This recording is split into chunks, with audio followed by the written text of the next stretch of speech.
Oi, pessoal, tudo bem? Sejam muito bem-vindos. A gente está na penúltima aula já, hoje é quinta-feira.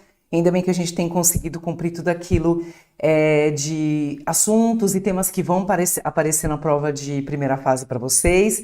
Aqui no Brasil, a gente tem a possibilidade de incentivar o cidadão a realizar atos que são atos positivos. Então, por exemplo, a pessoa que, alguns estados, uma época, não sei se vocês se lembram disso, eles reduziam o pagamento de IPTU tratando de um benefício ou beneficiando os condutores que não tinham penalidades e nem multas, então eles baixavam o valor do IPVA para essas pessoas.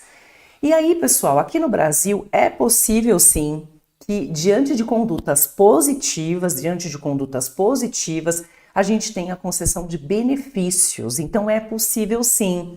Então a gente pensa o seguinte: aquele proprietário que age sempre de acordo com a norma, com a legislação municipal, ele não transgride, né?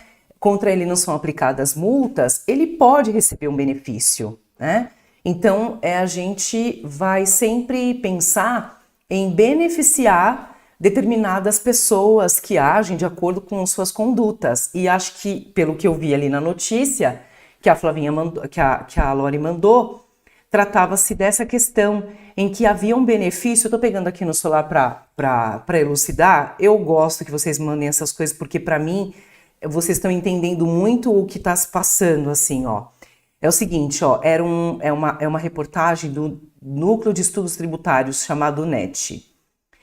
Doadores de sangue vão ter desconto de IPTU. Então, veja, o que significa? Que com a utilização do pagamento do imposto, ou seja, com a tributação, eu consigo criar alguns benefícios estimulando determinados atos positivos. Então, veja, o que eu vi aqui na parte que eu li é o seguinte: os proprietários de imóveis urbanos no município de Sorocaba que comprovarem a condição de doadores de sangue, medula óssea e plaquetas sanguíneas farão jus ao desconto de 5% no valor do IPTU do exercício seguinte ao da comprovação.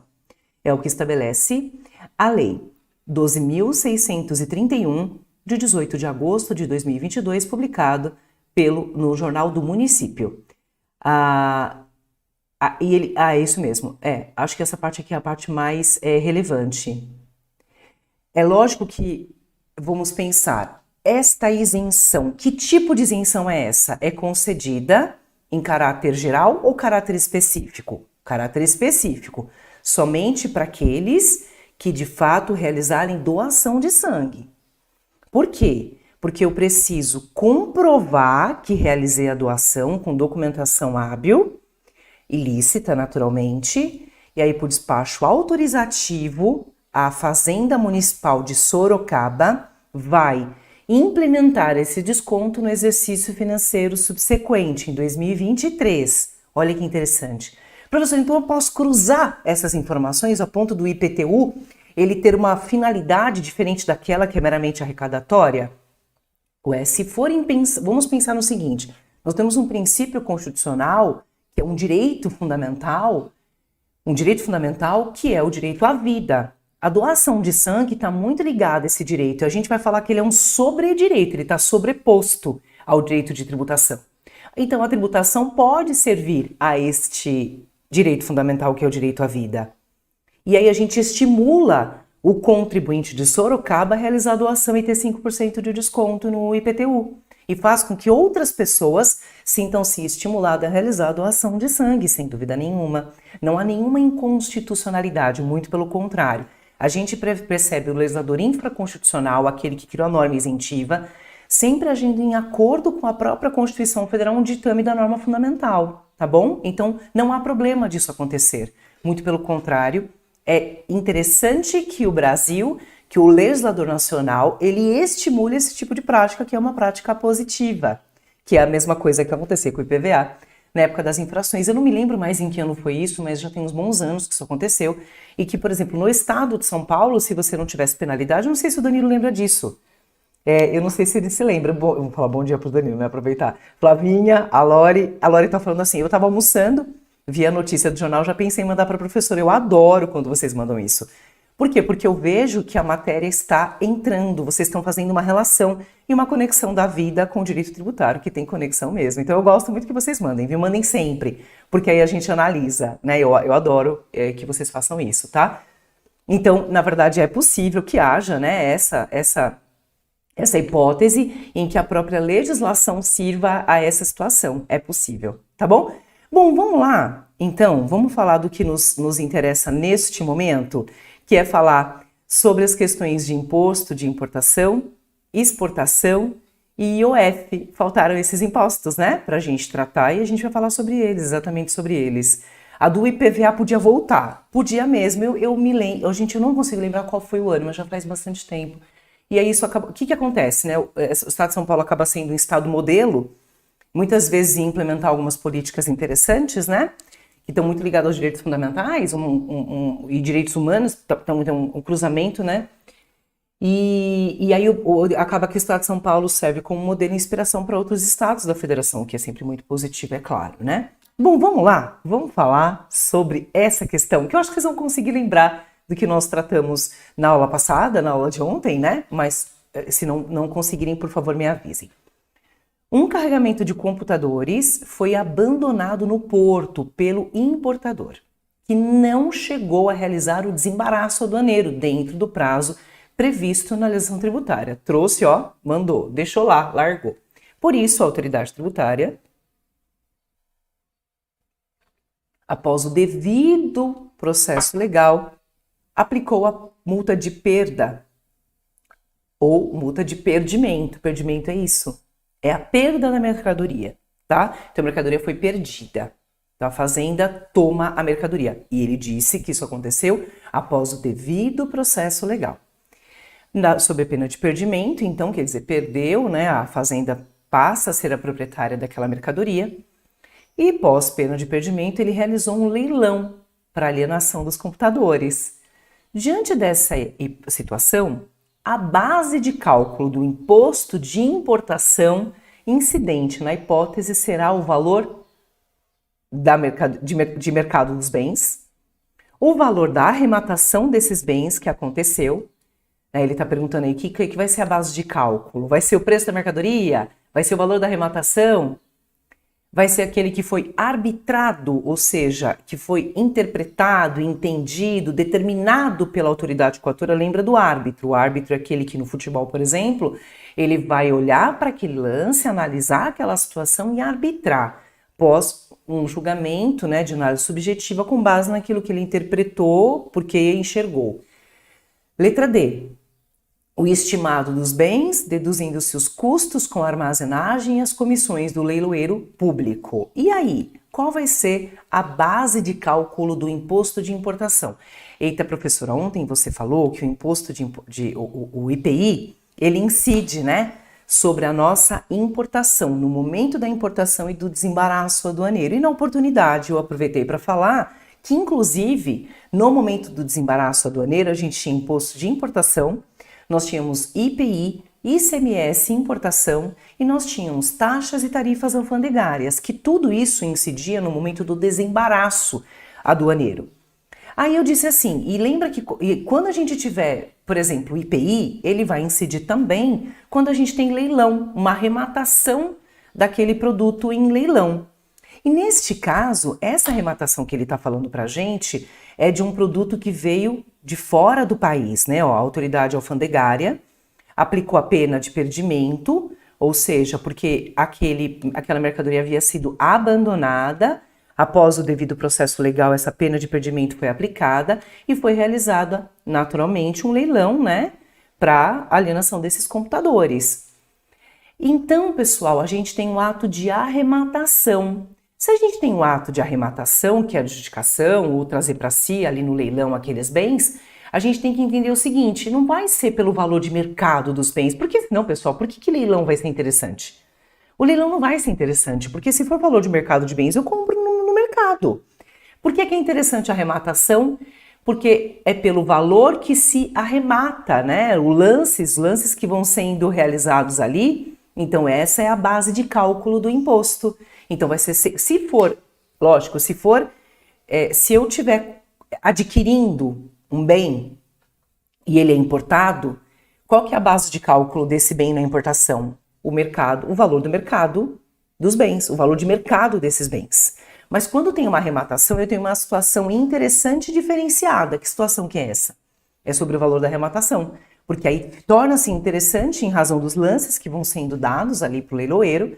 E aí a gente tem a base de cálculo do imposto de importação. Então, olha que interessante. A primeira coisa que a gente aprende aqui nesse momento, né, é que a gente tem ainda sobre os impostos que incidem sobre a operação, e eu estou falando em especial do imposto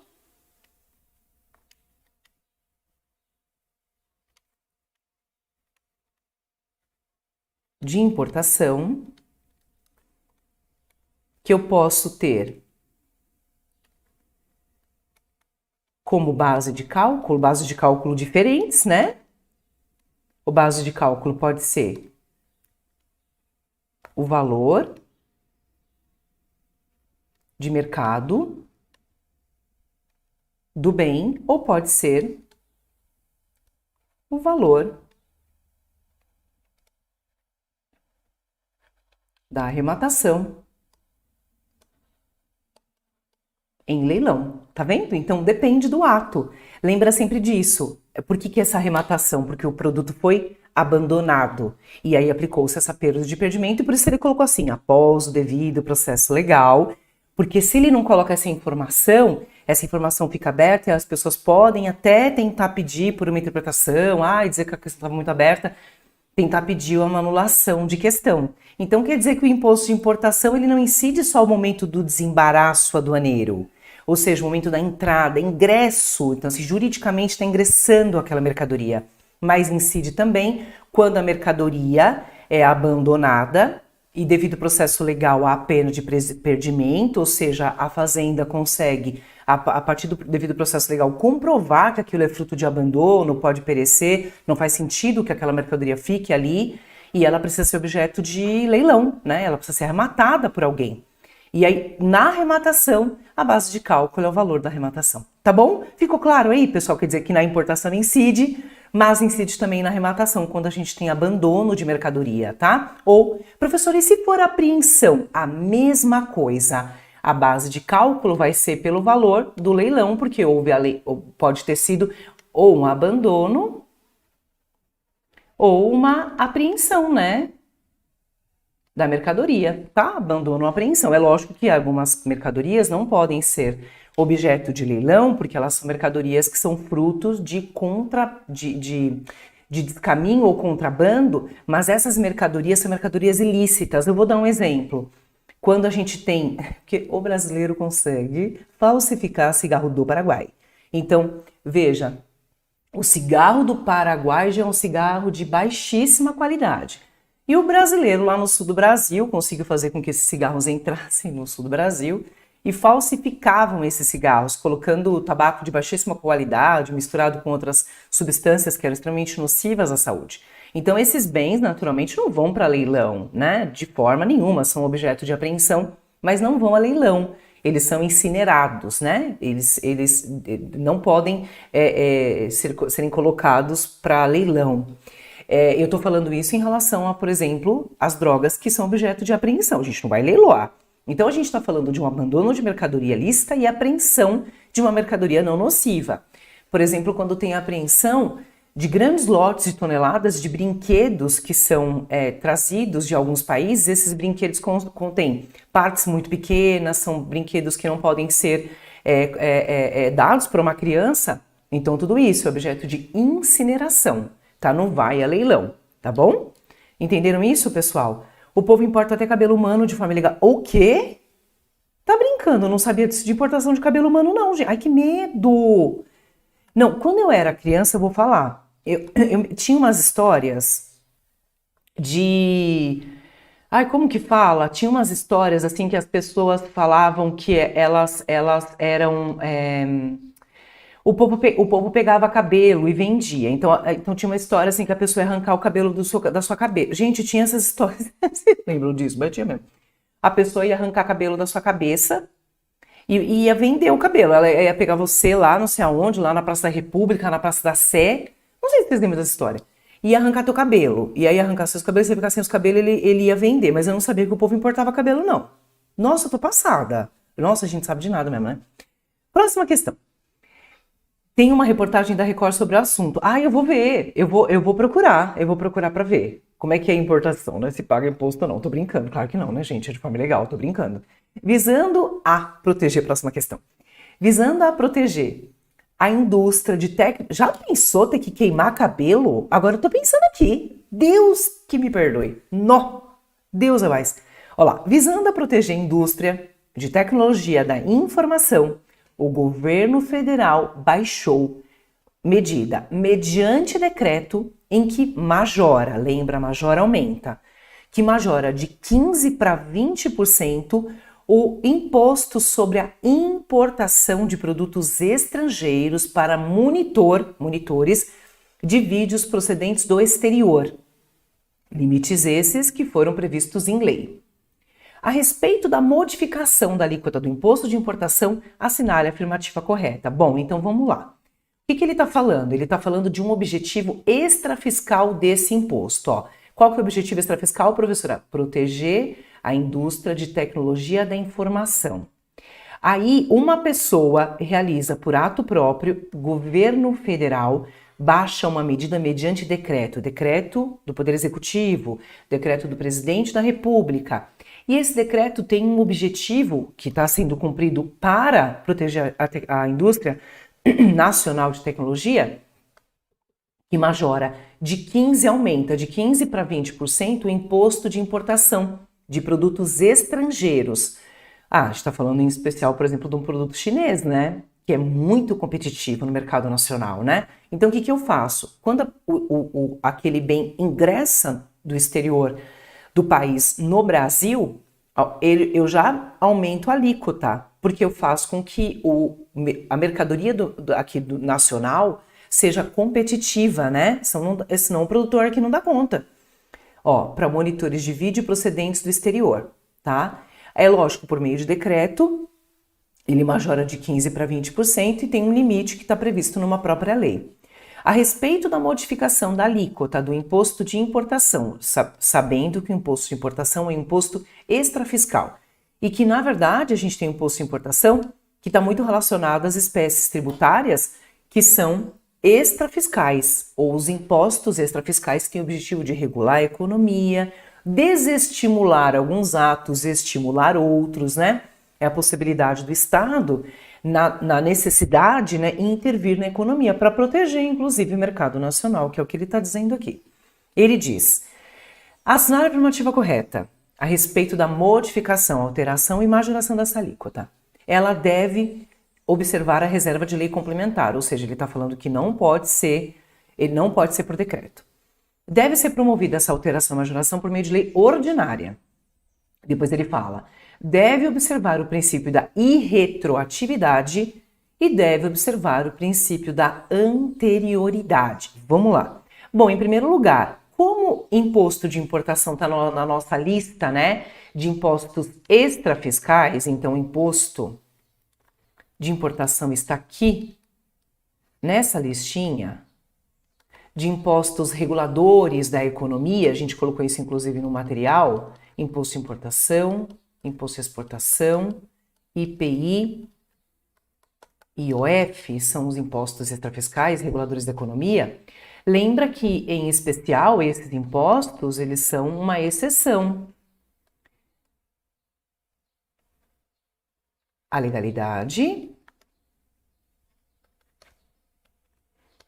e à anterioridade tributária. Lembrando aqui o nosso pontão de atenção, que é o nosso IPI, que ele aguarda 90 dias, né? Então, o restante não aguarda, né? E pode ser imediatamente exigido. E como isso é uma exceção à legalidade, a gente sabe que o decreto presidencial, o decreto do chefe do Poder Executivo,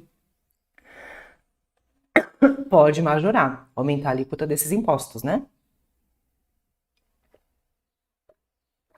Em razão de serem reguladores da economia, a gente não precisa aguardar que a lei ordinária ou a lei complementar realizem esses atos, né? Então vamos lá.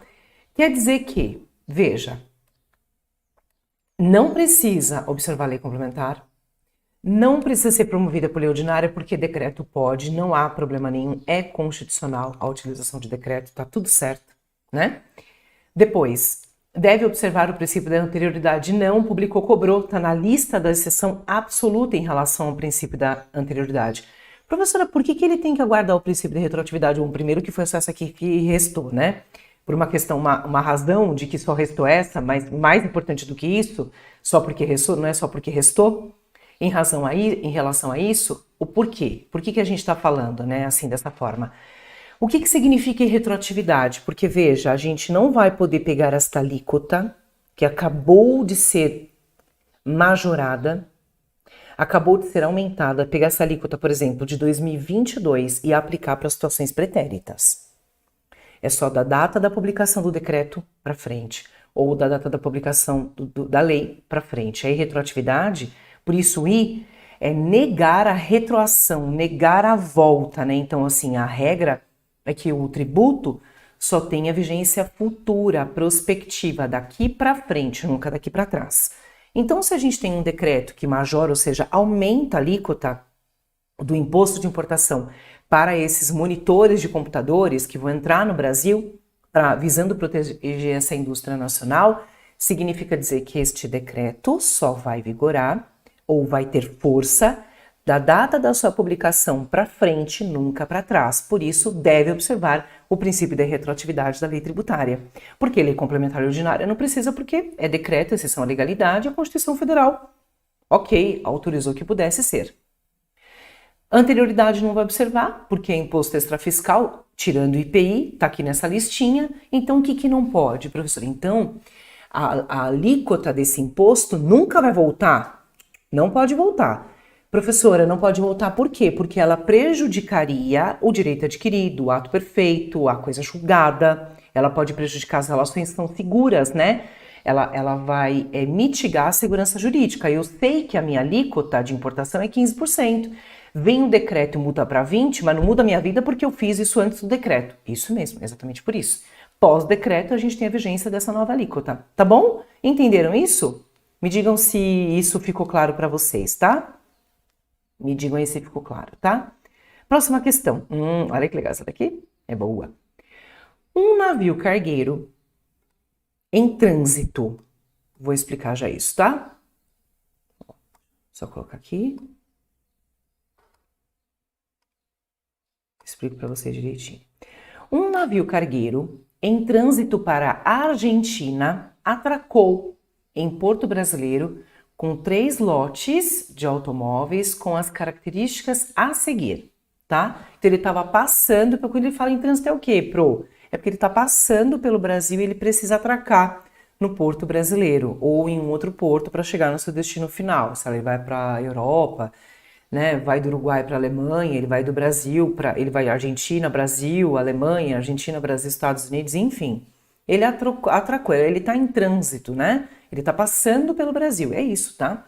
Um navio cargueiro em trânsito para a Argentina atracou em Porto Brasileiro com 3 lotes de automóveis com as características a seguir. Lote 1, primeiro lote então que ele está falando aqui para nós. Lote 1, automóveis fabricados nos Estados Unidos para serem vendidos no Brasil. Tá. Lote 2, automóveis fabricados no Brasil, reimportados para a realização de reparos em razão de defeitos técnicos. Lote 3, automóveis em trânsito para serem vendidos na Argentina. Tá bom? Então, o primeiro lote está nos Estados Unidos e ele vai ser vendido aqui no Brasil. Então, fabricou lá e vende aqui. Outro, fabricado no Brasil, reimportados para a realização de reparo em razão de defeito técnico. Foi fabricado aqui, foi enviado para lá, voltou para cá para reparar algumas coisas que tinham dado errado. Ficou ruim ali, né? Tinha dado erro em algumas coisas ali, tá? Lote 3. Automóveis em trânsito para serem vendidos na Argentina. Então, esse daqui não entra no Brasil, ele não tem ingresso jurídico no país. Opa, deixa eu sair daqui da frente, né? Esse aqui, terceiro, ó, pelo que ele está dizendo para nós, observem, né? Ele não vai, como a gente pode explicar, né? Ele não vai ingressar no Brasil, tá vendo? Ó, ele não entra para nós aqui com efeitos comerciais, efeitos de importação, nada disso. Ele só está em trânsito, tá? Ele vai em trânsito, ele vai ser vendido lá na Argentina. Ele não vai ingressar no Brasil, tá bom? Então, ó, navio em trânsito na Argentina, atraca em porto brasileiro. Aí o primeiro é fabricado nos Estados Unidos para ser vendido no Brasil, vai ingressar. Esse aqui ingressa, o primeiro, né? Ó, esse aqui ingressa. Lote 2, fabricado no Brasil, foi para lá, voltou com problema, tá bom? Ele voltou reimportado para realização de reparo. E lote 3 não entra, só está em trânsito.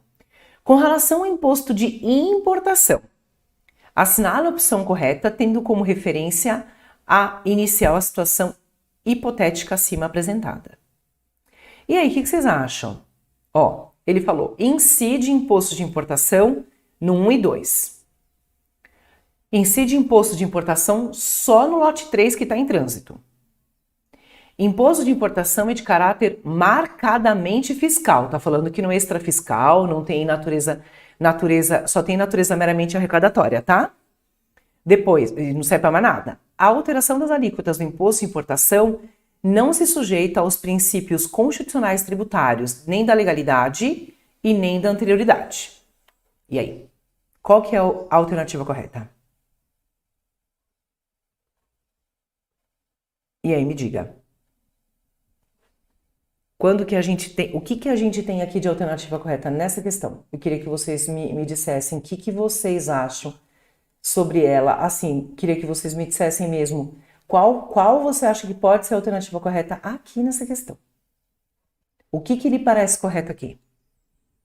Com base naquilo que a gente estudou, não se preocupe com outra coisa senão aquilo que a gente estudou e aquilo que você consegue memorizar. Aquilo que você memorizou, aquilo que você viu. A Flavinha disse que é a letra A.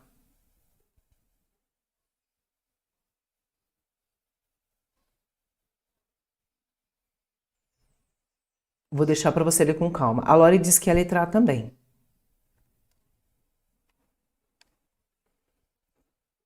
E aí?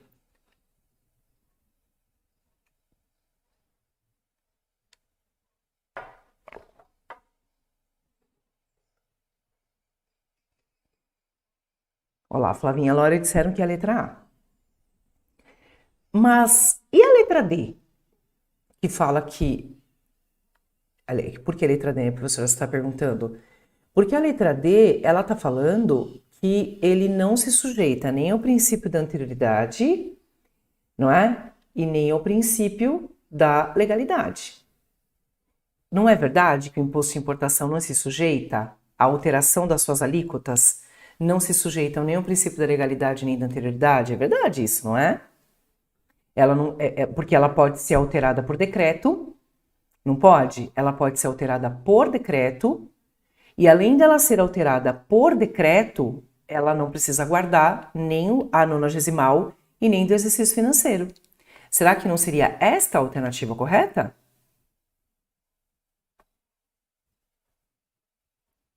E aí? Será que na verdade não é essa?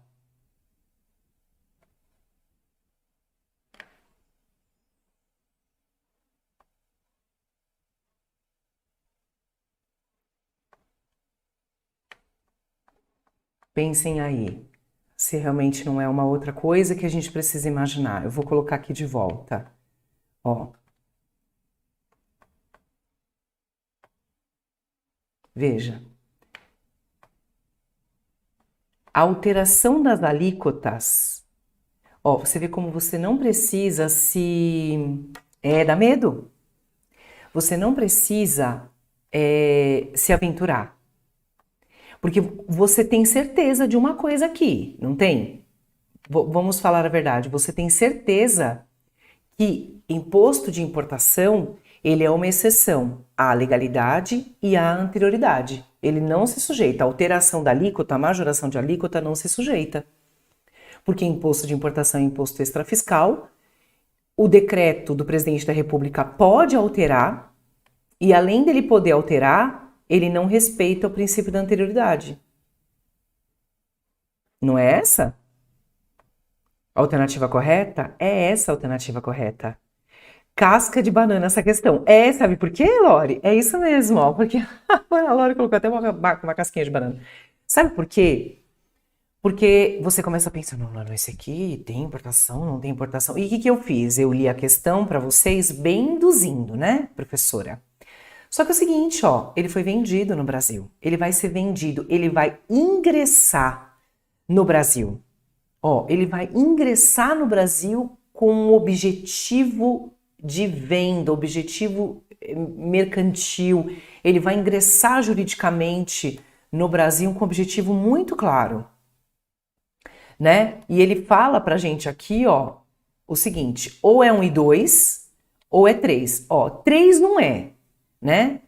3 não pode ser. Professora, por que o 3 não pode ser? Porque o automóvel está em trânsito, ele não vai ingressar no mercado nacional. Esse aqui eu tenho certeza que é, porque se ele ingressar no Brasil, ele é fabricado lá, ingressou aqui, desembaraçou do no momento desembaraçou, eu vou ter o imposto de importação incidindo. Pessoal, quando é reimportação para realização de reparo, a gente não tem ato de importação no sentido jurídico da coisa, porque já pagou imposto de importação quando entrou. Ele está voltando aqui só para reparo. Ele só está sendo colocado aqui para reparo. Ele não tem uma finalidade de aquisição, né? Só o IPI respeita o princípio. Nessa lista que nós estamos falando, Lore, isso mesmo.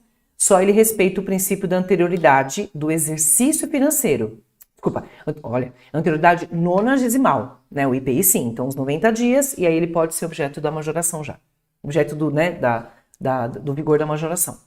Então veja, o que ele fez com a gente? Ele fez você achar que quando um automóvel volta para cá para reparo, incide imposto de importação. Não, pessoal. A importação é um ato que acontece e que ela tem uma finalidade. Quer dizer, está em trânsito, não importou, só passou por aqui. Quando ingressa, é o item 1.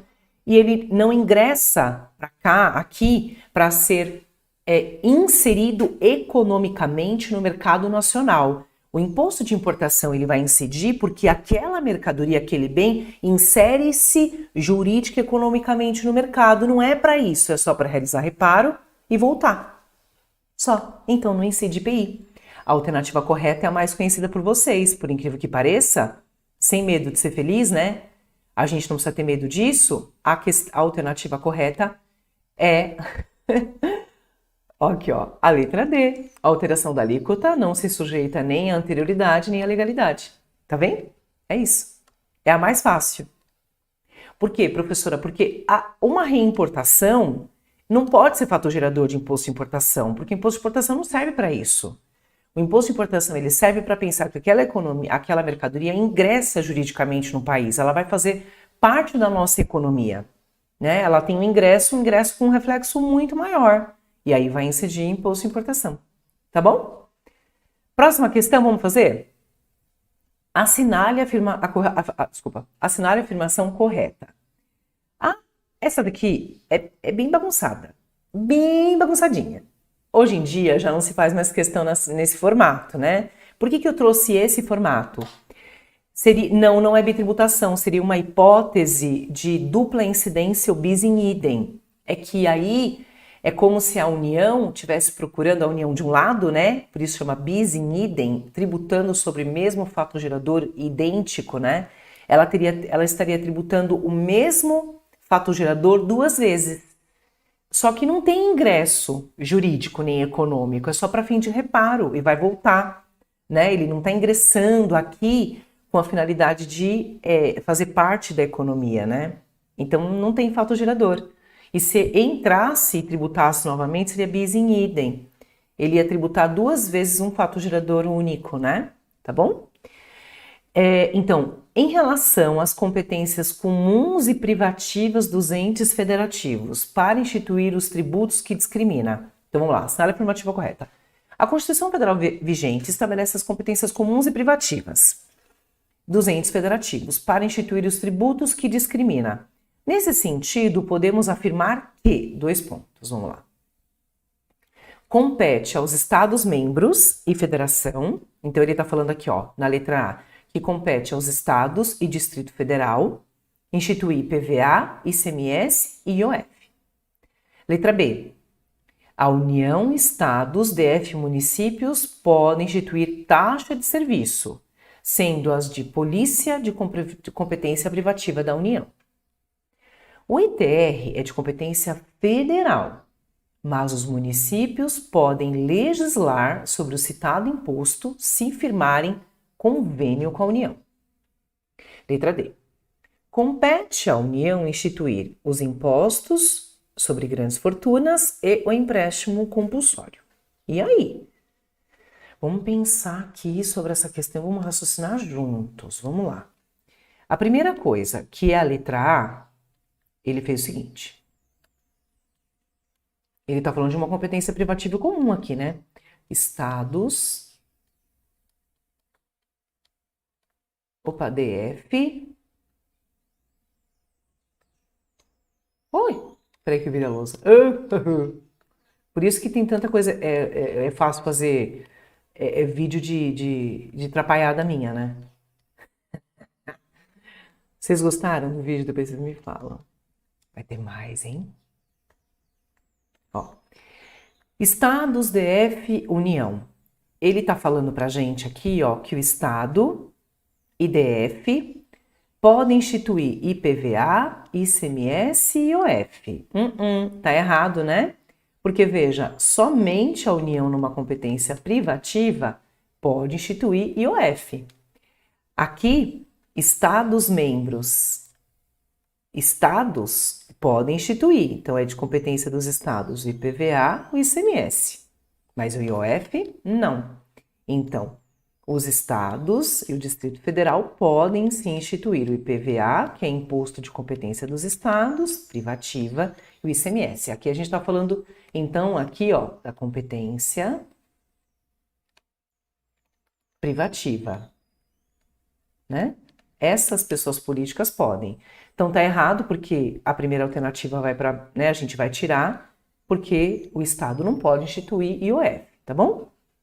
Depois, ele disse a União, Estados, DF e municípios podem instituir taxa de serviço, sendo as de polícia de competência privativa da União também é mentira, não é verdade. Por quê, professora? Ó, vamos lá analisar aqui a letra B. Por quê? Porque as taxas, elas são de competência comum de todas as pessoas políticas. União, estados, municípios e DF. E todas essas pessoas podem instituir taxa. Taxas de serviço, lembra? Serviço público, específico e divisível. E também taxas de polícia. E essa competência não é privativa coisa nenhuma. E isso, a Lori falou, ó, é a taxa da União, o IOF é da União. Então é mentira. Por quê, professora? Porque eu, por exemplo, posso ter uma taxa, que é uma taxa de licenciamento ambiental do município. Eu posso ter uma taxa da vigilância sanitária. Eu posso ter uma taxa em razão de emissão de poluentes que seja do Estado. Então não é verdade. Porque as taxas e as contribuições de melhoria, o que elas têm em comum é que as taxas mais as contribuições de melhorias são considerados tributos de competência comum. Por quê, professora? Porque aquele que, por meio de lei, sempre por lei e princípio da legalidade, instituir pode cobrar. Tá bom? Lógico, tem que ter constitucionalidade, né? Tem que respeitar a anterioridade, não pode ter natureza confiscatória, mas a União pode instituir suas taxas, o Estado, o município e o DF. Lembra que os municípios, infelizmente, esse exemplo, né, acaba fazendo com que a gente se lembre, né, dessa diferenciação, dessa regulação. A gente sabe que quando aconteceu aquela tragédia lá na Boate Kiss, a gente tinha um município e o município não havia é fiscalizado aquela casa noturna lá em Santa Maria. E aí os municípios, o município de São Paulo, aconteceu isso no município de São Paulo, acabou lacrando vários estabelecimentos, né? Em razão das irregularidades daquelas casas e da insegurança que aquelas casas noturnas podiam trazer, né? Podiam significar, tá bom? Então, estados, municípios e DF, eles podem cobrar duas espécies de taxa. Então, por isso essa alternativa está incorreta. Bom, a Lori falou aqui pra gente que é a letra D, né, Lori? Ó, olha a letra C.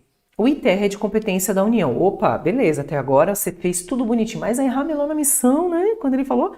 Mas os municípios podem legislar sobre citado imposto se firmarem convênio com a União. Não pode legislar coisa nenhuma. O que a gente tem aqui, e a Lori fala muito bem sobre isso, tá certo, né? A letra D é a correta. O que a gente tem aqui sobre o ITR é que a gente tem uma repartição de receitas, lembra? Então a gente reparte a receita com o município. O município pode ficar com 50 ou a totalidade da receita de TR. Então, ele fica com 50% só porque ele é município. Então, porque ele é município, já tem que repartir. Então, repartição obrigatória. Sem o município fazer... Opa! Uma repartição aqui, ó, obrigatória, né? Sem que o município precise fazer absolutamente nada, ó. Obrigatória. E aí, quando o município assume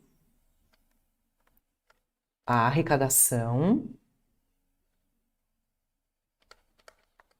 mais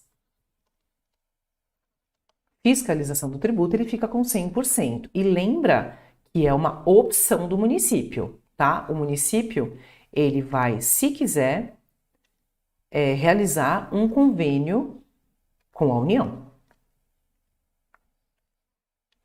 Tá bom? Lembra que isso aqui é facultativo porque ele já está garantido com 50%. Então, é opcional, é uma faculdade e através de convênio, né, ó, é estabelecida essa hipótese. Aí ele fica com 100% e nessa posição, a gente sabe que o município, ele assume, ó, a capacidade tributária ativa.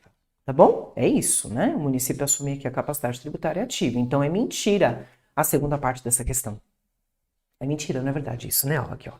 Tá vendo? Ó? O ITR é de competência federal, mas o município pode legislar. Imagina que pode legislar coisa alguma.